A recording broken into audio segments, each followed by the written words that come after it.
নমস্কার বন্ধুরা, স্বাগত জানিয়ে আজকের ব্লগটা শুরু করছি। তো আজকে হনুমান জয়ন্তী ব্লগটা আপলোড করছি। তো এটা অনেক দিন আগে হয়ে গেছে, কিন্তু মাঝখানে নীলষষ্ঠী পুজো থাকার কারণে আমি ব্লগটা তৈরি করে উঠতে পারিনি, তার কারণে তোমাদের সঙ্গে শেয়ার করতে পারিনি। তো তার জন্য দুঃখিত। এই দেখো সকাল সকাল পুজো শুরু করে দিয়েছিলাম হনুমান জয়ন্তীর দিন। তো নিয়ে নিয়েছি তুলসীর মালা, জবার মালা, আর এই দেখো সকালবেলা গাছে নমস্কার করে আমি অশ্বত্থ গাছের ডালটাই ভেঙে নিয়ে এসেছি। পাতা ছিঁড়তে গেলে না আঠাটা চোখের মধ্যে পড়ে যাওয়ার সম্ভাবনা থাকে, সেই কারণে। তো আমি এখানে 11টা করে আমি বেছে নিচ্ছি। আমি মালা গাঁথবো, আর আমার মনস্কামনার জন্য আমি কয়েকটা পাতা, বিজোড় সংখ্যার পাতা আমি এখানে গুনে নিয়েছি। ভালো করে বেছে বেছে কিন্তু নিতে হবে, যেন নিখুঁত থাকে।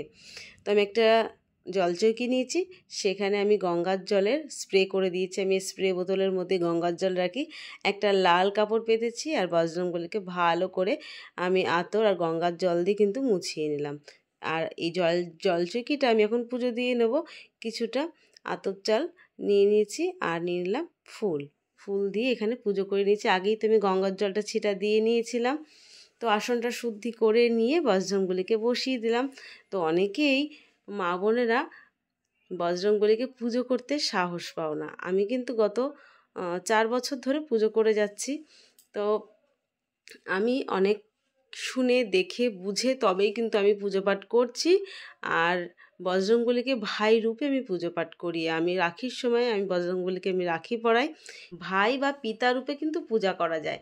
আর একটা কথা মাথায় রাখবে, কখনো কিন্তু মূর্তি ছুঁতে নেই, ছবি ছোঁয়া যায়। সেই কারণে আমি ছবিতে পুজো করি। আর আমার ছবিটা প্রত্যেক বছরই পরিবর্তন করতে হয়, কারণ আমি অতিরিক্ত চ্যামেলি তেল দিয়ে ফেলি। তেলটা ভেতরে চলে গিয়ে ফটোটা নষ্ট হয়ে যায়। আর কখনো কোনো সময় নষ্ট ফটো রাখতে নেই। তুলসীর মালা পরিয়ে দিয়েছি, আর আমি এখানে নিয়ে নিয়েছি অনেকগুলো অশ্বত্থ পাতা। তো এখানে বীজের সংখ্যা আছে, কোনোটা আছে 5টা আর কোনোটা আছে 11টা। তো আমি যতটা পারবো আমি তোমাদের সঙ্গে শেয়ার করার চেষ্টা করব। তো আমি এখানে সব আগে থেকে রাম লিখে নিচ্ছি, আর তারপরে আমি মালা গেঁথে নেব। তো আজকের দিনে মালা পরানো খুবই শুভ, আর অনেক মনস্কামনা পূর্ণ হয়। তো আমার অনেক মনস্কামনা পূর্ণ হয়েছে বলে আমি গত 4 বছর ধরে একই রকমভাবে পুজো করে যাচ্ছি। পুজোয় কিন্তু কোনো রকম পরিবর্তন নেই, একই রকম। তো এটা তো আর কোনো সাজানো জিনিস না যে প্রত্যেক বছর এক এক রকমভাবে করব। তো এইভাবেই আমি করে থাকি, সেটাই তোমাদের সঙ্গে আমি শেয়ার করি। তোমরা চাইলে আমার ইউটিউব চ্যানেলে গিয়ে গত 2 বছরের যে ভিডিও আমি আপলোড করেছিলাম সেটা তোমরা দেখতে পারো। তো আমি ইউটিউব চ্যানেলে 2 বছর ধরেই চালাচ্ছি, সেই কারণে তোমরা দুটোই দেখতে পারবে। তো আমি মালা পরিয়ে দিয়েছি, আর এখন এখানে আছে 11টা। তো 11টার মধ্যে আমি এখানে রাম যে যতগুলো পারবে ততগুলো লিখতে পারো। এখানে 11টা করেও লিখতে পারো, 2টো 3টে 5টা। তো আমার হাতে সময় খুব কম, কারণ আমি মন্দিরে যাব, সেখানে গিয়ে অঞ্জলি দিতে হবে, সেই কারণে। তো আমি সকালবেলা থেকেই আমি পুজো পাঠ শুরু করেছি, কিন্তু অনেকটা সময় লাগছে। তো এখানে নিয়ে নিয়েছি আমি 5টা কলা আর বেল আর একটা শরবতী লেবু। তো আমার কাছে যা ফল ছিল আমি সেই ফল দিয়েই পুজো করার চেষ্টা করেছি। পানটা অবশ্যই নেবে, সাথে সুপারি, লং আর এলাচ। নিয়ে নিয়েছি একগুচ্ছ তুলসী পাতা ভগবানের ভীষণ পছন্দ বজরংবলী। এখন আমি এখানে নৈবেদ্য নিবেদন করব। তার জন্য নিয়েছি গুড়, ছোলাটা আমি আগের দিন রাতেই ভিজিয়ে রেখেছিলাম। ভীষণ পছন্দ বজরংবলীর বোঁদে। আর লাড্ডুর কথা তো তোমাদের বলতে হবে না, লাড্ডু তো ভীষণ প্রিয়। তো এখানে যা যা আজকে পছন্দ করে, তার যেহেতু আজকে জন্মদিন, সেই কারণে তার পছন্দের জিনিসগুলো এখানে আমি জোগাড় করতে পেরেছি। নিয়ে নিয়েছি তুলসী পাতা, একটা ফুল চন্দন সহযোগে দিয়ে দিয়েছি। তো এখানে আমার নৈবেদ্য সাজানো হয়ে গেছে। এখন আমি মালাটা গাঁথবো, তোমাদের সঙ্গে একটু শেয়ার করি। তার আগে আমি এখানে 11টা সুতো গিট দিচ্ছি। এই সুতোটা কিন্তু আমি এক নিঃশ্বাসে আমি সুতোটা গিট দিচ্ছি। তার জন্য আমি মুখটাকে ফুলিয়ে রেখেছি, বজরংবলীর মুখটা ফোলা, সেই কারণে। আর এই যে সুতোটা গিট দিচ্ছি, এটা কিন্তু আমি আমার ছেলের হাতে পরাবো, সেই কারণে আমি বজরংবলীর চরণে আমি রেখে দিলাম। যেহেতু বাইক চালায়, কারণ মানে কোনো অশুভ ঘটনা যাতে না ঘটে, সেই কারণে এটা বিশ্বাসের থেকে আমি করে থাকি। তোমরা চাইলে করতে পারো। তো আমি এখানে যে 11টা রাম লিখেছিলাম অশ্বত্থ পাতায়, সেটা আমি মনস্কামনা বলে চরণে একসঙ্গে ছুঁয়ে দিয়েছি। নিয়ে নিচ্ছি একগুচ্ছ তুলসী পাতা। আজকে বাজার থেকে প্রচুর তুলসী পাতা দিয়েছে, যার কারণে আমি মালাও গাঁথতে পেরেছি, আবার ভগবানের চারিপাশে আমি তুলসীর গাছ একদম সাজিয়ে দিতে পেরেছি। তুলসী পাতা কিন্তু বজরংবলী ভীষণ পছন্দ করে। আর আমার জলচৌকিটা এতটা ছোট, যে এখানে ধরিয়ে রাখতে পারছি না।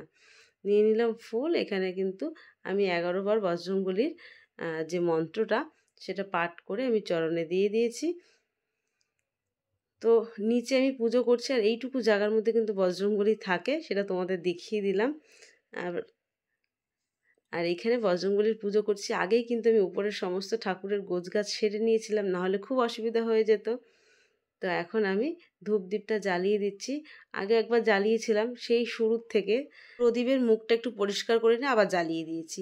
তো আমি নিয়ে নিচ্ছি একটা মৌলি সুতো।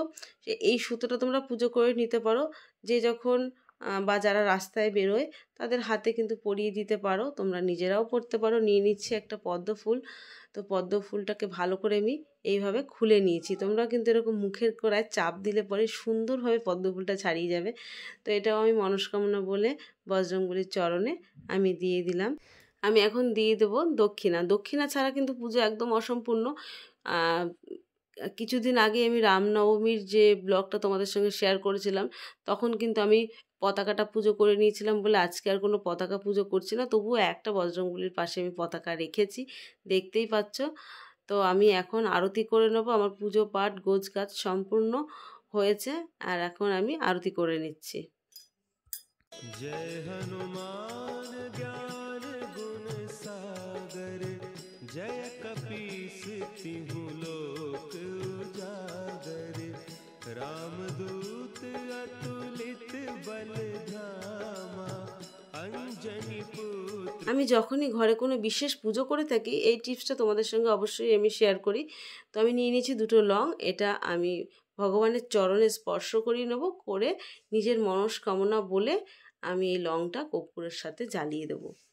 তো এটা কিন্তু আমি যে কোনো পুজোতেই করে থাকি, তোমাদের সঙ্গে অনেকবার শেয়ার করেছি, তোমরা নিশ্চয়ই জানো যারা আমার প্রতিনিয়ত ভিডিও দেখো।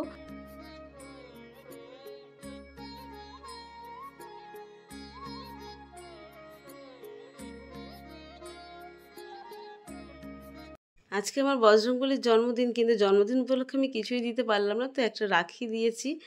তো আমি এখন হনুমান চল্লিশা পাঠ করে নেবো, তোমাদের পার্ট বাই পার্ট আমি দেখাবো। তো আমি কি কি পাঠ করি, তো দেখো শ্রীরামচন্দ্রের প্রণাম, এটা আমি প্রথমেই পড়ে নেবো। তারপরেই পড়ে নেবো শ্রীরামচন্দ্রের যে স্রোত, সেটা পড়ে নেবো। এই দেখো তোমাদের আমি হাত দিয়ে দেখিয়ে দিচ্ছি শ্রীরামচন্দ্রের স্রোত। খুব বেশি বড় বড় না, আর খুব স্পষ্ট বাংলা অক্ষরেই খুব সুন্দর লাগে পড়তে। শ্রী শ্রী হনুমান অষ্টশতনাম, এটা কিন্তু অনেকটা, প্রায় 4 পেজ অষ্টশতনাম। এটা প্রত্যেকটা ভগবানের কিন্তু অষ্টশতনাম থাকে। তো তারপরেই শ্রী শ্রী হনুমানজির আরতি, এটাও বেশি একটা না, পুরো 1 পাতা। তারপরে শ্রী বজরঙ্গের স্তুতি, শ্রীরামের বন্দনা, এই সমস্ত কিছু পার্ট বাই পার্ট আছে হনুমান চল্লিশা বইতে, তোমরা পেয়ে যাবে। আর পড়লে পরে না, মানে এতটা ভালো লাগে, খুবই ভালো লাগে পড়লে। তো পড়তে পড়তে না শুধু ইচ্ছা করে যে এটা পড়ি এটা পড়ি, এটার মধ্যে কি আছে জানার খুব ইচ্ছা থাকে। তো যারা একবার পড়ে নেবে না, বারবার পড়তে ইচ্ছে করবে। হনুমান চল্লিশা পাঠ করা আমার হয়ে গেছে। আর সবার শেষে 5টা রাম লিখে একটা অশ্বত্থ পাতায় দিয়েছি, জয় শ্রীরাম লিখে। এটা আবারও আরেকবার দিলাম। তো আমি ভেবেছিলাম মন্দিরে নিয়ে যাব, তো ভাবলাম যে না, মন্দিরে নিয়ে যাব না যদি ঠিকঠাক না দিতে পারি। তো তারপরে আমার বাড়িতে কিন্তু চারিদিকে বজরংবলীর ছবি আছে। তো এটা দক্ষিণ দিকে পর্বত হাতে, এটা আমি এখন দিয়ে দিলাম তিলক। আর উঠতে গেলে আমার জানলা বেয়ে উঠতে হয়। আর এটা মেয়ের ঘরে দরজার সামনে বজরংবলীর ছবিটা আছে, এখানেও আমি তিলক পরিয়ে দিলাম। তো এটা বিশেষ দিনেই পড়ানো হয়, কারণ অনেকটা উঁচুতে উঠতে হয়, তো পেরে উঠি না। তারপরে চলে গেছিলাম আমি সোজা মন্দিরে, সেখানে অঞ্জলি দিয়ে চলে এসেছিলাম। সেই ভিডিওটা আমি শর্টসের মাধ্যমে শেয়ার করেছিলাম বলে আমি আর ব্লগের মধ্যে অ্যাড করলাম না। তারপরে সন্ধেবেলা সন্ধেবাতি দিয়ে আমি আজকের ব্লগটা আমি এখানেই শেষ করছি। ভিডিওটা ভালো লেগে থাকলে লাইক কমেন্ট সাবস্ক্রাইব করে দিও। আর বজরংবলীর যদি ভক্ত হয়ে থাকো, তাহলে জয় শ্রীরাম জয় বজরংবলী লিখতে একদম ভুলো না।